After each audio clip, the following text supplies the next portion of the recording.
here is what has been written about what really happened in Libya. This is a collection of my own memories and from people that spoke to me from Libya. When I first arrived in Benghazi, it was really beautiful. The people were well off and everything was free and services were all good. I have lived in Europe, so I could tell that life was good and the people happy.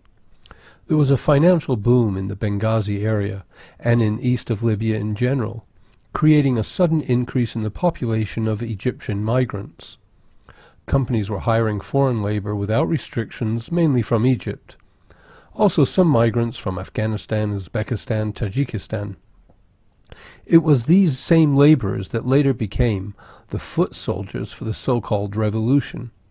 The companies hiring them turned out to be the very same government officials, Mustafa Abd Jalil and Mahmoud Jibril, and much later help came from a general named Abd Fattah Yunus. This is how it all happened in the Benghazi Revolution. Entire neighborhoods were killed, and then the foreign laborers would move into these now empty neighborhoods in Benghazi. And it turned out that many of the laborers were well trained in fighting and had intended from the beginning to fight. Using their large force of foreign laborers and small groups of tribal loyalists, and with help from General Abd Fattah Yunus, they overpowered the majority of the people that clearly were with Muammar Gaddafi. Many Egyptians that fled the war confirm that those killing the people were in fact Egyptians, as they could easily guess by their accent, and of course they would know best, and it's quite easy to distinguish a Libyan from an Egyptian. Tripoli. Tripoli was well defended, and it was impossible for the NTC rebels or NATO to ever capture the city. Not even in 2 years would it have been possible. But yet what happened? There were many different events floated, but the truth was simple. The city was betrayed by 2 generals. They gave coordinates for everything NATO needed to bomb. They also sent small squadrons of men around the city that sprayed chemicals that they received from NATO. At the port, another small group of men received NATO's troops from the UK and France and the USA and Qatar and the UAE and Jordan and Kuwait. The rebels initially arrived from the sea along with these NATO special forces. The 2 generals gave coordinates of all the government officials, then a group of rebels that were sleeper cells, and NATO special forces together started to hunt for the 300 government officials to find them and kill them. One general was arrested and killed by his own soldiers. After capturing him, they learned of all the traitor plans. They quickly acted and saved a lot of the 300 government officials. They fought in the streets against NATO special forces and rebels and traitors working for these generals, and they managed to defend much of the city. But the large use of chemical weapons and helicopters and NATO jets while the chaos from within was going on forced them to retreat and regroup and re-establish a command center with new generals. The army of Libya is loyal to Gaddafi. 80% of the people of Libya are loyal to Gaddafi. Now Misrata. Gaddafi gave all Libyans wealth and development, but the people of Misrata benefited from lucrative deals. Some individuals from Misrata became rich businessmen, and they started making deals with tribes in Algeria, Berber tribes, and they gave them hundreds of millions in promises of all assets of the city and passports, etc. That's the reasons why blacks were being killed in the city, and all Gaddafi supporters in order to make peace for the Algerian Berber fighters planning to move their families there.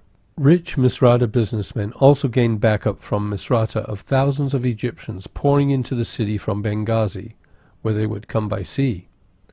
Each fighter from Egypt would be paid $10,000. Misrata rich businessmen themselves had small groups of loyalists. The people of Misrata all fled to the areas controlled by Gaddafi, fleeing from foreign fighters.